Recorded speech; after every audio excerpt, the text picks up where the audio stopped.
የወርቅ ዋጋ ለውጥ እያሳየ ነው። ዛሬ በአዲስ አበባ ገበያ ላይ 7 ግራም ወርቅ ለመግዛት ወይም ደግሞ ለመሸጥ ካሰቡ ይህ መረጃ ደርሶ ነው። ወርቅ ሲገዙ ሊጠነቀቋቸው የሚገቡ ወሳኝ ነጥቦች እንዲሁም ደግሞ የዛሬ የ18 እና የ21 ካራት የ7 ግራም ወርቅ ዋጋ ዝርዝር መረጃዎችን ዋጋቸውን በተመለከተ ዕለታዊ እንዲሁም ወቅታዊ የሆነ ወሳኝ መረጃዎቻችንን ይዘንላችሁ መጥተናል። ሰላም ሰላም ቤተሰብ አድማጭ ተመልካቾቻችን፣ ዛሬ ላይ ሆነው ወርቅን ለመግዛት ሲያስቡ ወደ አእምሯችሁ የሚመጣው ስንት ግራም ወርቅን መግዛት ነው? አነስተኛ ግራምን ወይስ ብዙ ግራምን? ለምን የሚለውን እስቲ ሐሳብ አስተያየታችሁን በኮመንት መስጫው ላይ ጻፉልኝ። ከዛ በፊት ግን ቪዲዮውን ከመጀመሪያችሁ በፊት ለቻናላችን አዲስ ከሆናችሁ ቻናላችንን ሰብስክራይብ በማድረግ ቤተሰብ ሁኑ።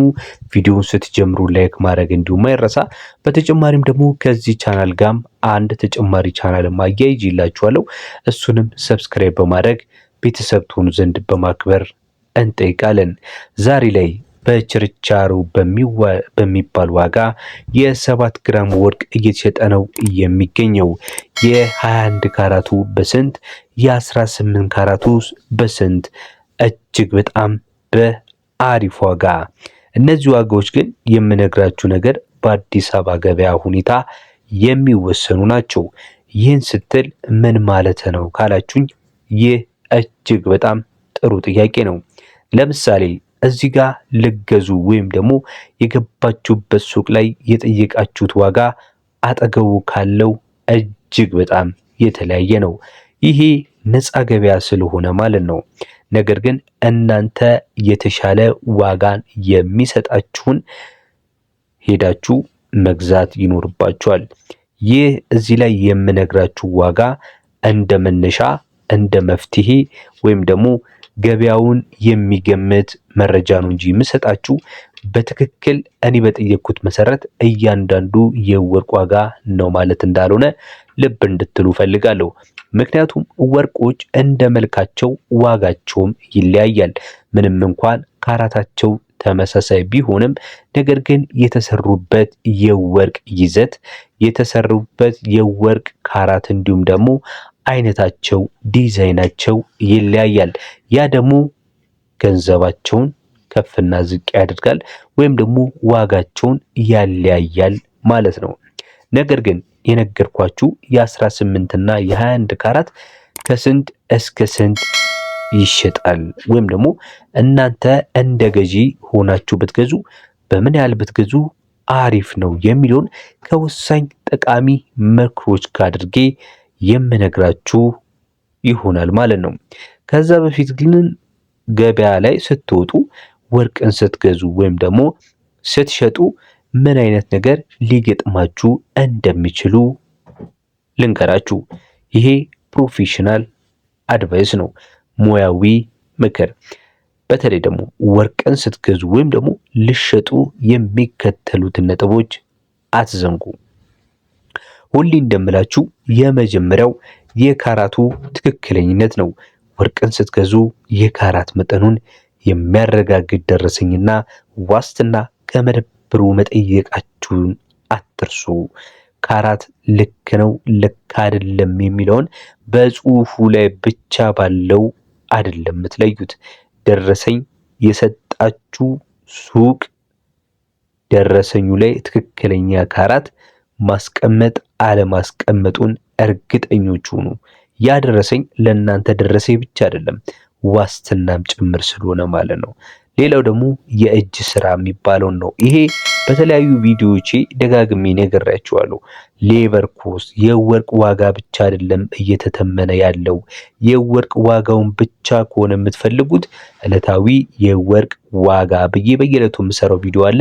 እሱን ብሔራዊ ባንክ በሚያወጣው መረጃ መሰረት የእያንዳንዱን ካራት ከ14 ካራት ጀምሮ እስከ 24 ካራት ጀምሮ ድረስ ያለው ማለት ነው ማየት ይቻላል። ነገር ግን የተሰራ ወርቅ ሲሆን ግን የተሰራበት ዲዛይን ወይም ደግሞ የእጅ ስራ ዋጋን እንደሚጨምር ማወቅ አለባችሁ። ታዲያ ስትገዙ ይጨምራል ማለት ያንን ወርቅ እናንተ ገዝታችሁ ስትሸጡት ደግሞ ሌላ ታሪክ ነው የሚሆነው። የዲዛይኑ በሚሸጡበት ሰዓት ላይ አይታሰብላችሁም። ይህንን እንዳትሸወዱ።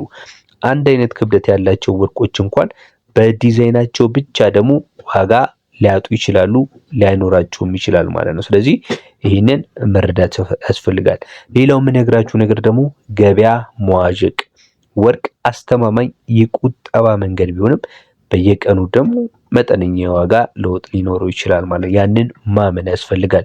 በመሆኑም ከመገበያየታችሁ በፊት የዕለቱን የገበያ ሁኔታ መከታተል፣ በተጨማሪም ደግሞ ታማኝ የሆኑ መደብሮችን በተቻለ መጠን የታወቁ የንግድ ፍቃድ ያላቸው መደብሮችን መጠቀም እንዳትጭበረበሩ ያደርጋችኋል ማለት ነው። አሁን ቀጥታ የምናልፈው ወደ ዋጋዎቹ ነው የሚሆነው። ከዛ በፊት ግን ቪዲዮቻችንን እያያችሁ እጅግ በጣም ጠቃሚ የሆነ ምክሮችን፣ ጥቆማዎችን፣ ትምህርቶችን እያገኛችሁና እየቀሰማችሁ ለምንድነው ላይክ የማታደርጉት? ለምንድነው ሰብስክራይብ የማታደርጉት? አሁኑኑ ሰብስክራይብ እንድታደርጉ ላይክ እንድታደርጉ በማክበር እየጠየቅን ወደ ዋጋዎቹ ነው ቀጥታ የምወስዳችሁ ማለት ነው። የ21 ካራት 1 ግራም ወርቅ በዛሬው ገበያ መሰረት በ31 ሺህ ብር ነው እየተሸጠ የሚገኘው። ስለዚህም ለ7 ግራም ወርቅ በአጠቃላይ 217 ሺህ ብር ያስፈልጋችኋል ማለት ነው። ይሄ የዛሬ ገበያ ነው። የዛሬ የግንቦት 21 ገበያ ነው። ዛሬ አርብ ስለሆነ በሳምንቱ መጨረሻ ላይ ምናልባት ቅዳሜም እሑድም በዛው ሊቀጥል ይችላል የሚል አዝማም ያለ ማለት ነው። ምናልባት ከቀነሰ ደግሞ እሱን ጠይቄ ደግሞ ዋጋውን አሳውቃችኋለሁ ማለት ነው። የ18 ካራቱን ስንመለከት ደግሞ በዛሬው ዕለት የ18 1 ግራም ወርቅ 23 ሺህ ብር ነው።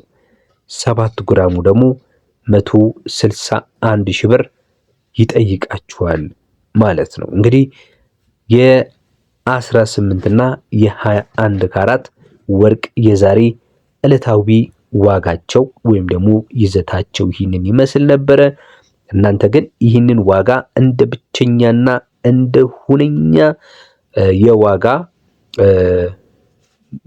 ምንድነው አትቁጠሩት። ምክንያቱም ከዚህ በታችም ጥሩ መደራደርና መከራከር ከቻላችሁ ልገዙ ትችላላችሁ። ከዚህ በታች ካገኛችሁ ፌክ ነው ማለት የለባችሁም። ከዚህ በላይም ከሆነና እንደዛ ከተባላችሁ ይሄ ትክክለኛ መረጃ ማለትም አይኖርባችሁም። ስለዚህ እናንተ የመረጣችሁት ዲዛይን ይወስነዋል።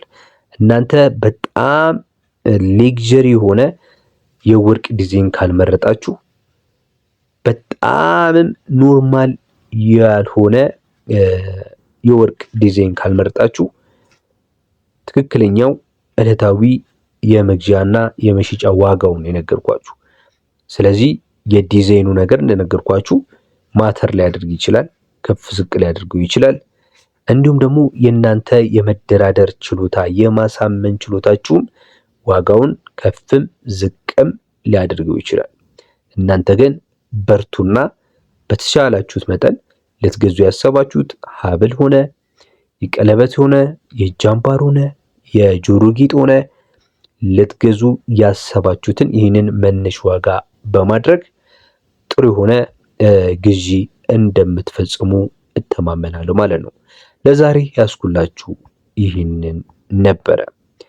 የወርቅ ገበያ እንግዲህ በየቀኑ በዝርዝር ሌሎችም እንዲያውቁ ቻናላችንን ለሌሎች መጋበዝ አይርሱ።